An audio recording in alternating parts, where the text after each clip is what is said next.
Mechanite Beast Logs 1. There's a new thing I've started doing. I'm going to log all of my encounters in the World of Beast quest, one of the dimensions of the warrior net I've visited the most. This one is quite a strange adventure, and I'll be honest, quite frustrating. I haven't heard back from Tom and Eleanor in a while, but I heard from Eleanor that Tom is extremely frustrated trying to figure out where all these new beasts are coming from. And I'll be honest, I'm thinking the same. Something big's happening in the warrior net, I can feel it. I can't tell if it's just this dimension, but new things have been popping up in more nights too, so I'm starting to get worried. But that's semantics. I guess I should just get onto this log. Recently, me, Tom and Eleanor went to the mountains, a routine checkup with a mountain village that for centuries had been mostly peaceful. They had encountered beasts before, but they had all been good. However, this time when we approached the site of a village, there was no village to visit. It was a crumbled flat plain, covered in smoke, fire and ashes. There was charred wood everywhere, and the blood of a beast. We could see some constructed houses built into the mountains around it, but we could tell they were new. They were poorly constructed, simply homes to house all of the people who had lost their homes to whatever attack this village had underwent. Tom called me in, as one of the tokens on his belt was telling him of the danger approaching. He called me in and we went to approach the villagers, asking what had happened. They said a massive beast had scorched the town, one with two heads, each equally powerful, but also with their own set of skills to destroy the village. And that's exactly what the beast did. The villagers said it happened about a month ago, and all that recovery had been slow, as the fire hadn't been put out for weeks. From the description, Tom recognised the beast as some sort of fusion between Wardock and Velocro, two beasts he'd already fought before. We were unsure if this was a new beast with a coincidental resemblance, or if it truly was a fusion. But with all the cursed magic usually impossible in Tom's world lately, I wouldn't be surprised. And it turns out I wasn't when we finally discovered the beast. Apparently, each time the beast had attacked, it had also left in the same direction, high up onto the tallest mountain in the range. We rode Storm up there. It lasted 2 days, with little food and water, but we made it to the top anyway, to hear thundering wing beats and the crackling of lightning. A roar echoed across the mountain range, like a cry of pain mixed with a screeching bird. And then Tom was taken off Storm, gripped in two of the talons of the beast, which we dubbed Velodoc, the Lightning Terror. Tom was taken down, flown down the mountain range in the claws of this beast, down to a pile of snow surrounded by mountains and trees. Tom crashed against a tree, his golden armour protecting him. He had brought it, knowing there was danger coming. He had gotten it before I arrived. The beast started to build up a ball of electricity in one of its talons, and it was about to strike it in Tom's face, but I jumped off the top of the cliff I was on, my armour projecting hexagonal hologram wings from beneath my arms, so I could glide down. They shooted air onto the snow below me, parting it into bursts of snow and ice as I flew down. My hammer pierced from my extraction point, and as I flew down, I managed to spin it around and jab the beast in where its necks met, sending it flying into a tree. It rolled across the snow, dead, or at least that's what I thought. It wouldn't be until later I found out the beast had survived. In fact, it had gotten stronger. the same way that some other beasts we had fought before had. From the beast's corpse, the blood spewing off it mixed into the snow, creating veiny patterns like souls, and distressed faces appeared in the branches around me. For when I turned around to look, there was nothing there. It was all an illusion that the magic of Malvo, nor any other wizard that Tom had fought, was able to create. We were confused, and we were annoyed.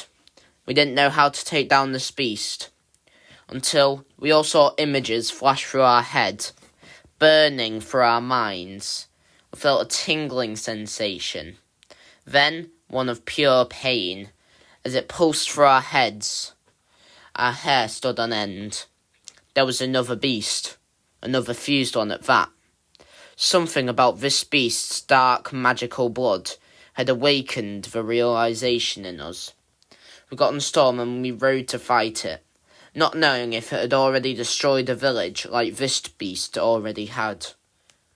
The other side of the mountain range stretched into a vast cliff-covered desert, covered in rocks and spikes. However, we saw in the distance smoke piling up, and we rode Storm full speed towards it, me gliding across using my armour. As we reached it, we discovered it was another village built into a cliff, on fire, burning. Clearly this attack was new, but we didn't know where it was coming from, until it struck us.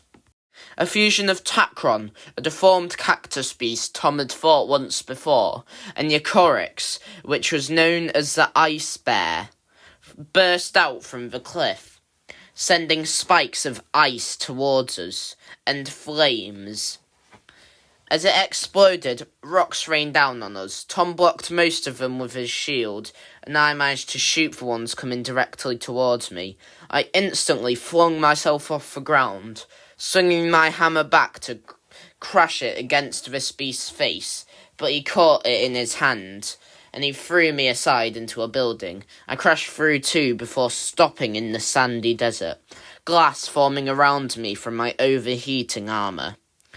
Eleanor tried shooting arrows up at the beast, but it did nothing.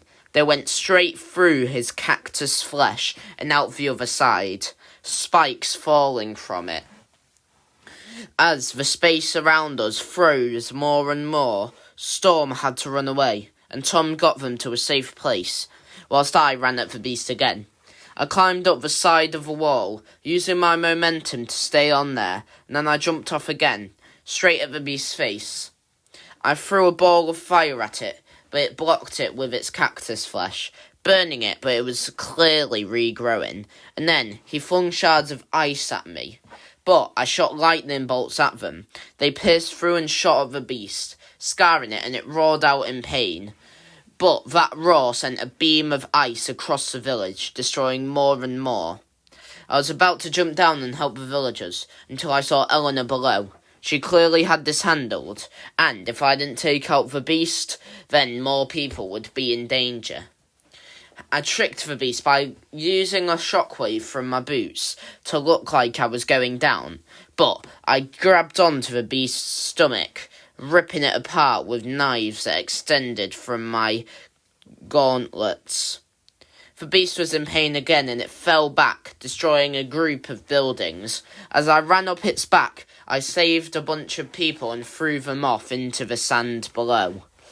As the beast fell back, shards of ice spun around it like a blizzard, crashing against the rocks and sending the entire cliff crashing down, flattening the earth. The beast fell back, but then jumped back up, trying to punch me.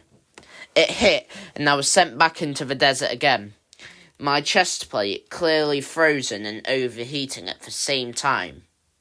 I had to take off my right gauntlet because it was starting to melt into my flesh.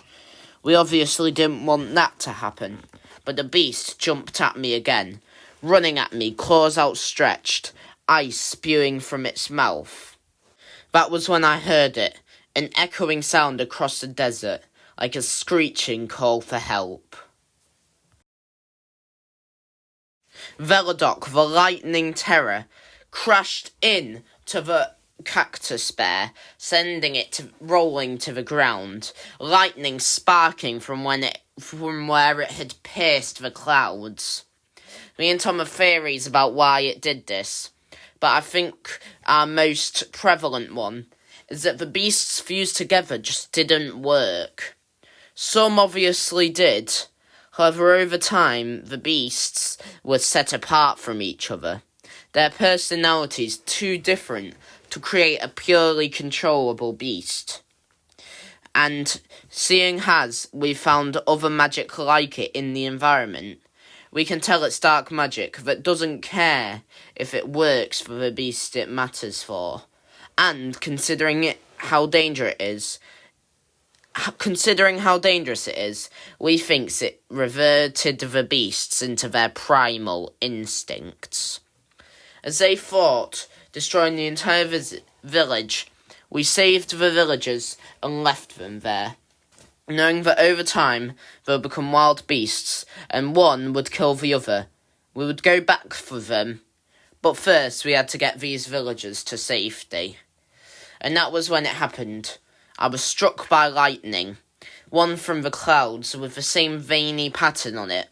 It seems it was one caused by Velodoc, and as it struck me, I fell to the ground. Apparently I didn't wake up for 10 minutes as they waited for me, but through that in mind, I felt instantly awakened, as if I hadn't been living my entire life before that moment. My eyes flashed with visions of hundreds of fused beasts fighting in a bloody battlefield made of organs. It was a nightmare of people's houses being destroyed by beasts. However, all their forms seemed to hint at one more, a location in which we would find our final beast, a jungle. As we got all the villagers to safety, me, Tom and Eleanor rode there.